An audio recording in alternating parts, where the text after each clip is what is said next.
parents accused me of an affair with my brother-in-law, threw me out, and tried to destroy my career. The shocking truth uncovered over the past 6 years: I have established a prosperous career as a senior programmer at a large software business. My parents insist on family values and sticking together, so even though I make more than enough money to live on my own in a wonderful apartment, I've been living with them. Although they have always been domineering, I persuaded myself that it was simply their expression of affection. The environment in our home has always been complicated. This is also where my sister, Emily, 32F, and her husband, James, 34M, reside. 3 years ago, James obtained a job close by, and our parents were overjoyed. So, they moved back in with her ideal life, marriage, and grades. Emily has always been the golden child. The comparison began in our early years and has continued ever since. I love my sister, don't get me wrong, but sharing a home has been difficult. Since I work from home the majority of the time, my folks are always watching me. They keep an eye on who I speak to on video conversations, when I start work, and when I take breaks. They have persuaded themselves that this degree of engagement in my life is both required and typical, even though my precise schedule is shown on the refrigerator. My mother frequently interrupts me in my home office during crucial meetings, saying she forgot I was working. Michael, my 29-year-old lover, lives across the nation. He has been tremendously supportive over our 3 years of long-distance dating, but he and our relationship were never accepted by my parents. They treat James as the son they never had and compare him to me all the time. They attack every aspect of Michael, including his choice to live on the West Coast, his work as a software engineer, ironically, the same field as myself, and even his attire when we video chat. James has always been cordial, not only as his wife's sibling, but also as a little sister. We had a good relationship, and I valued having someone who didn't criticize me all the time. He frequently defended me during family dinners when my parents began their routine comment about my life choices, as if he understood the burden I was under. Up until 2 weeks ago, everything was in control. With solemn faces, my parents summoned me into the living room. I was managing a group of developers on a significant software update during a pivotal project phase, so the timing couldn't have been worse. On my laptop, they said they discovered offensive text that purportedly demonstrated my attempt to conduct an affair with James. I was caught completely off guard. The messages they displayed to me were obviously fake and completely out of context. Some appeared to be completely made up, while others were excerpts from business exchanges that had been altered to appear suggestive. I attempted to explain that I'm really in love with Michael and that James is like a brother to me, so I would never do anything like that. They wouldn't look. Even when I promised to show them my actual message history, they refused to pay attention. I've always envied Emily's happiness, my mother said, sobbing, and she should have anticipated this because of my rebellious nature. I was a disgrace to the family, according to my enraged father. In the midst of the largest project of my career, they gave me a 24-hour notice to leave the house, a 24-hour notice to pack up my entire existence. I called my grandparents in tears and desperation. They have always been my refuge and our family's sane voice. They immediately believed me after I showed them the actual emails and gave them all the details. They took me in, provided me with housing, and helped me get through this ordeal. In order for me to continue working, my grandfather even assisted me in setting up a makeshift home office in their spare room. My father was furious to learn that I was staying with them. When I wasn't there, he actually came to their house and yelled at them for enabling me and undermining his authority. My father became even more irate when my grandfather refused to back down and stood up for me, declaring he would never talk to them again. He stormed away. I was devastated to see my grandfather, who is normally composed, trembling with rage following that altercation. When my father began getting in touch with my place of employment, things got worse. He made outrageous charges about my inappropriate behavior and unstable mental state in emails he sent to my manager in the Human Resources Department. He even made an attempt to persuade them that I was giving competitors access to company secrets. Fortunately, my manager has been understanding, and my work history speaks for itself. However, the strain is having an adverse effect. It has been embarrassing for me to have to explain these private matters to my staff. Then, my granddad unexpectedly died yesterday. The agony is intolerable. He was more than simply my grandfather. He was also my confidant, my guardian, and the one who always had faith in me. The fact that my parents did not attend the funeral only makes it worse. They had left town. Later, when I was organizing my grandfather's funeral, I discovered through my cousin that they were actually on vacation, sharing photos from a beach resort on Facebook. Every happy picture they shared made my heart ache. Taking an emergency leave of absence from his job, Michael flew in to support me during this trying period. My parents appeared out of nowhere as soon as he got to my grandparents' house, as though Michael's presence was somehow improper. My father sarcastically inquired as to why he was there. I eventually lost my temper at that point. I asked them who they believed had taken care of all the funeral planning, who had supported Grandma during her most trying time, who had stayed up late planning the ceremony, calling family, and interacting with the funeral home while they were taking selfies on the beach. Then, in an unsettling development, my father's entire personality altered. A disturbing peace took the place of the rage in his eyes. He became oddly calm and said he wanted to forgive me for what had happened with James and let the past be the past. He said he would let me stay with Grandma, but only if he got what was rightfully his. I understood exactly what he was after. Therefore, I was horrified by the abrupt change in his demeanor. My grandfather had been quietly successful with his investments over the last few years. My father desired his inheritance because he had accumulated a sizable nest egg. He had the gall to come and demand money after everything they had done to us and after leaving us during the funeral. He was unaware, however, that Grandpa had anticipated this. While organizing Grandpa's study the day following the death, we discovered a note hidden in his desk drawer. All it said was, "Call Bob." Bob, who had visited him multiple times over the years, was both his lawyer and an old friend. We found out that Grandpa had left everything to me when we got in touch with him. I now owned every cent of his savings. Grandma would always have a place to live, protected from anyone who would try to take it away from her, thanks to the house being signed off to her. My father broke his cool exterior when I told him this, as he accused me of controlling Grandpa and turning him against his own son. His face flushed with anger. He went on a tirade about how he deserved his parents' money and how he had always supported them.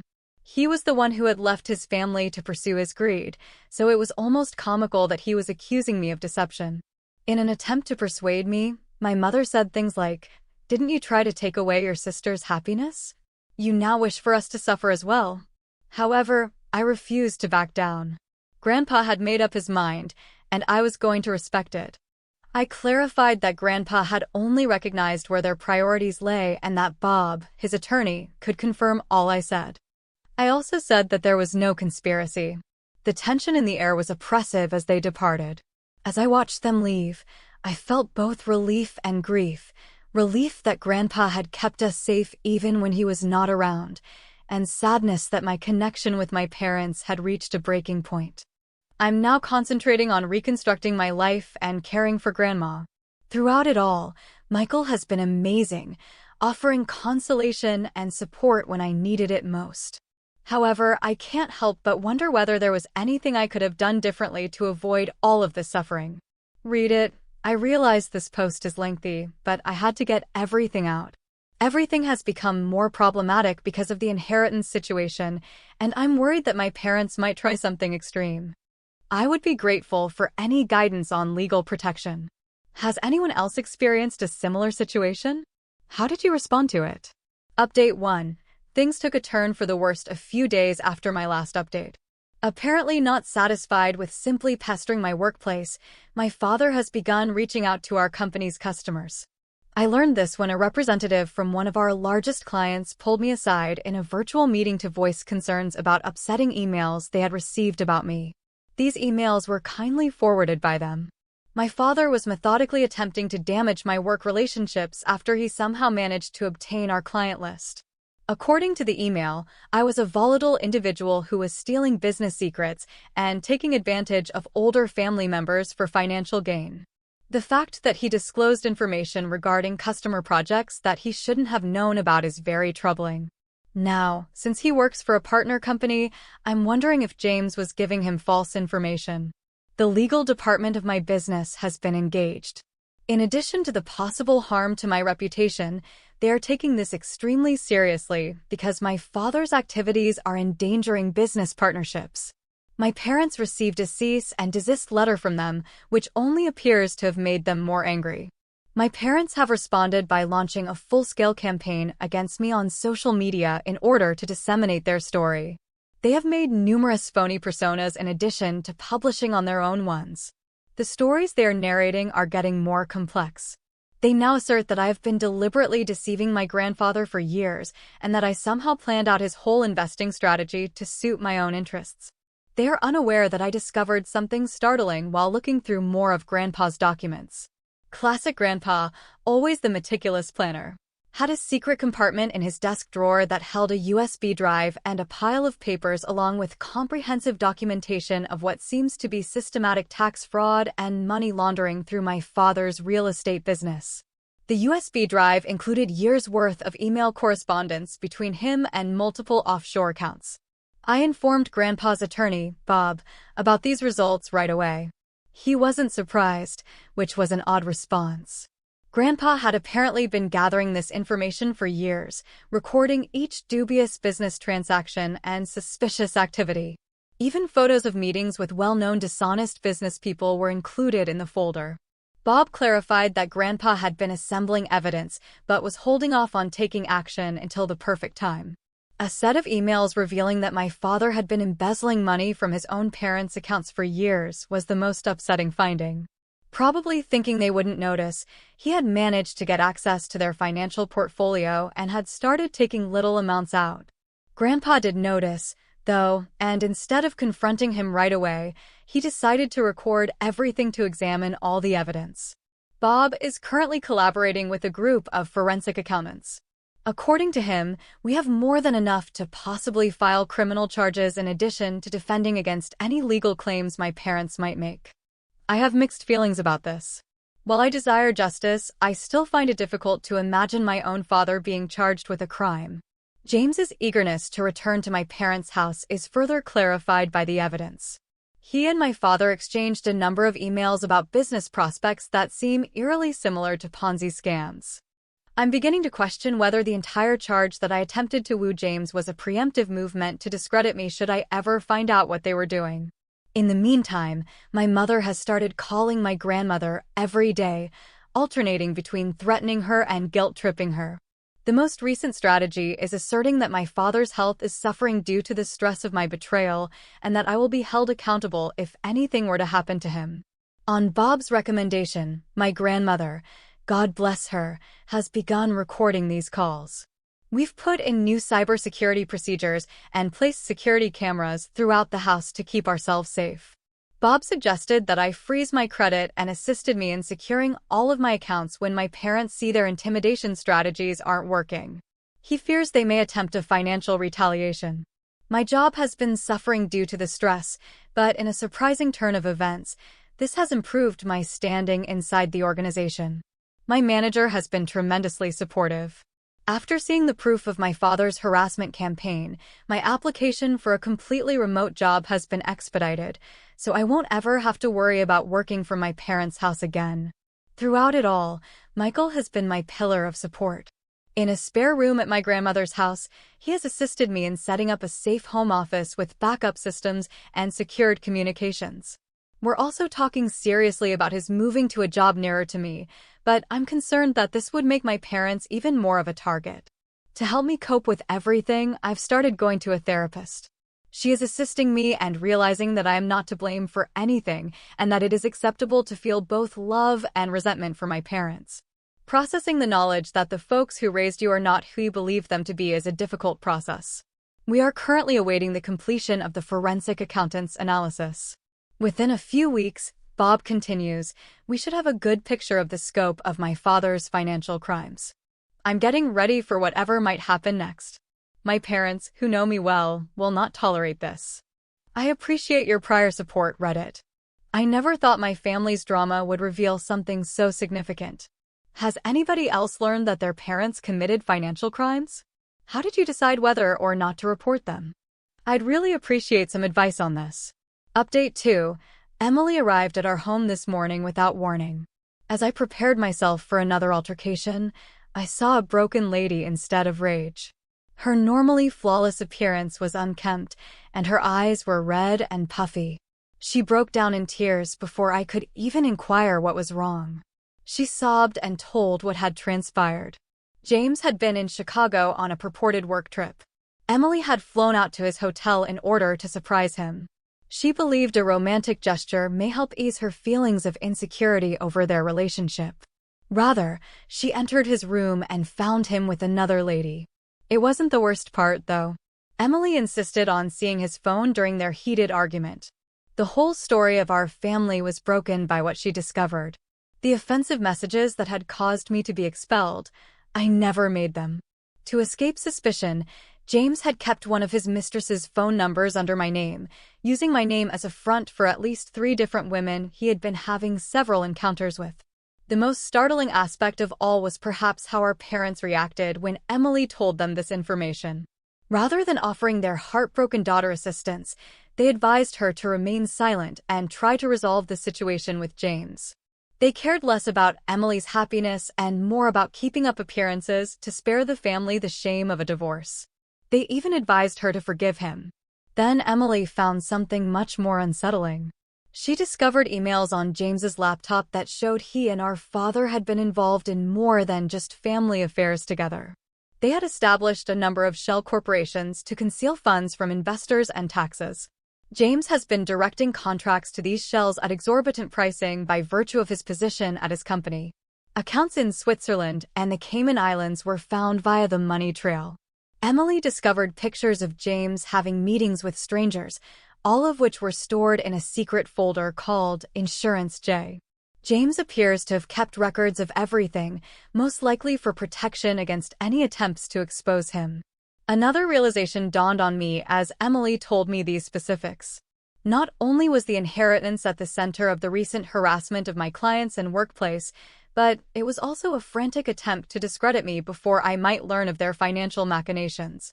They thought I might eventually find their digital trail because I work in technology. My sister is currently residing at Grandma's house with us. She is working with Bob to document what she has discovered and has filed for divorce. In addition to harming James, the data she presented could have disastrous consequences for our father. She discovered certain transactions that were exactly in line with the documents Grandpa had been gathering. The irony of it all, for years, James had been living beyond his means, using the proceeds of these illicit operations to fund his numerous affairs. In addition to wanting to be near James's place of employment, they moved back in with our parents since they were having financial difficulties as a result of his extravagant spending on his covert life. Through all of this, Emily has shown incredible bravery.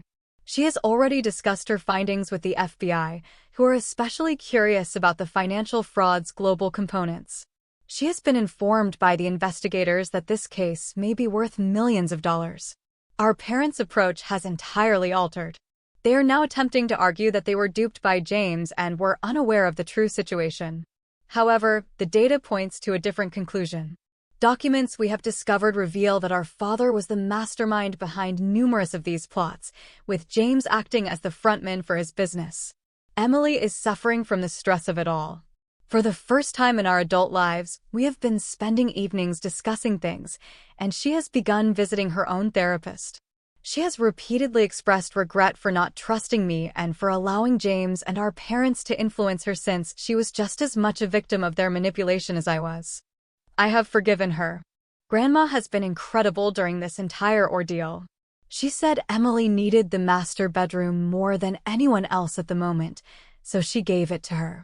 We've resumed having dinners as a family, just the 3 of us and Michael when he comes over. It's amazing how tragedy can unite people and forge new ties from the ashes of past ones. Our cooperation is complete, and the FBI inquiry is still going on. Our parents are still working to preserve their reputation in the neighborhood and have engaged pricey attorneys, but more people are discovering the truth every day. Our father's former business partners have begun to come out with their own accounts of dubious activities. Sometimes, Reddit, the reality is more amazing than you might think. I'm finally with my sister again, and we're stronger together than we were before. We're getting ready for what is probably going to be a protracted court struggle, but at least we're doing it together as a true family founded on support and truth rather than deceit and manipulation. Has anyone else experienced a similar situation where revealing a single family secret revealed a whole network of dishonesty? How did you handle the fallout? Update 3. The pace of progress has exceeded everyone's expectations. The FBI intervened last Friday morning when my father and James were enjoying their customary business breakfast at their preferred high-end eatery. I will never forget the expressions on their faces as they were carried out in handcuffs directly in front of the city's most affluent business community. In an instant, their meticulously constructed image of prosperous business people fell apart. Teams attacked their offices, our parents' home, and a number of storage units we were unaware existed as part of the coordinated raid that took place in numerous locations at once. They discovered proof of a 3-continent money laundering scheme, offshore account details, and decades' worth of fake documents. Over $50 million is the preliminary estimate of the whole scam. However, that wasn't even the most fulfilling aspect. Do you recall the pictures James had saved for insurance? As it happens, he wasn't the only one who kept records. 3 of his ex-girlfriends came forward with pictures, emails, and text conversations dating back years. They had been silently constructing their own case and were all aware of one another. The finest aspect, for months, they had been collaborating with the FBI. James's recent business travels were watched, and every transaction was recorded. As one might anticipate, my mother's response to the arrest was quite predictable. She made an effort to play the victim by saying she was unaware of their illicit actions. When the FBI disclosed that they had recordings of her actively engaging in money laundering through her charitable foundation, that story completely collapsed. All those lavish galas she held to raise money? Simple plots to wash up shady finances. There has been extensive media coverage. The story was carried by all local news channels and even by several national ones. Prominent businessmen and son-in-law arrested in multi-million-dollar fraud scheme. The headlines continued to appear overnight. My father's meticulously cultivated reputation as a community leader and benefactor was destroyed. The reaction from their social circle was fast and harsh. Those who once admired them at charity functions now act as though they had never met them. Their church requested that they resign from all committees, and the country club canceled their membership in an effort to protect their own reputations. Former business partners are going out of their way to assist the authorities. James's business quickly distanced itself from the situation. He was fired right away, and they are completely assisting with the investigation as it seems he had also been defrauding them by inflating contracts and keeping the difference for himself. His name has become poisonous in the sector, and his professional reputation has been utterly wrecked. What the forensic accountants at the FBI discovered made me laugh aloud. Grandpa left that property in the trust in Florida. It was more than simply a dilapidated house. It held the secret to their whole scheme. Grandpa had purchased it especially to serve as evidence after learning that it was being used as a front for money laundering. He was aware that the property inquiry would reveal everything if they attempted to challenge the will. Even from the afterlife, he played them like a chess master. James and my father both agreed to plea bargains last week. The punishment is severe. My father will serve 15 years in federal prison. James will serve 12 years, and all assets related to their crimes will be forfeited. For the remainder of their lives, they will both be making restitution. Next month, my mother will be sentenced to 8 to 10 years in prison for her involvement in the money laundering conspiracy. After all of this, Emily is stronger than ever. She started her own business with the settlement, which was the little money left over after asset forfeiture once the divorce was finalized. We've never been closer since she moved into a comfortable apartment close to Grandma's house. Our parents worked very hard to sever the sister link, but it has since become indestructible. There was more karma to come. Do you recall how my parents attempted to ruin my reputation in the workplace? The board of my organization was so pleased with my handling of the matter that they elevated me to the position of Director of Security Operations. I now oversee a group of people that work to stop the exact type of scam that James and my father perpetrated. Last month, Michael relocated here, and we recently purchased a home a few blocks away from Grandma. By the way, she's doing fantastically. She used her experience to help others by starting a support group for families impacted by financial fraud. What about the valuable social standing of my mother? When I last heard from her, her old pals were openly avoiding her while she was shopping at the bargain grocery store. Her friends have made it apparent that she is no longer welcome in their group, and her expensive jewelry and clothing have all been confiscated. According to Reddit, justice isn't always served without flawless karma. Despite going through a lot, my family has emerged stronger, closer, and wiser. I want to express my gratitude to everyone who helped me along the way and to everyone who has experienced similar betrayals in their family. Never give up. When the truth finally surfaces, it's a magnificent moment. Thank you for watching. If you haven't subscribed yet, please do so and hit the notification bell to stay updated with more shocking real-life stories happening around you.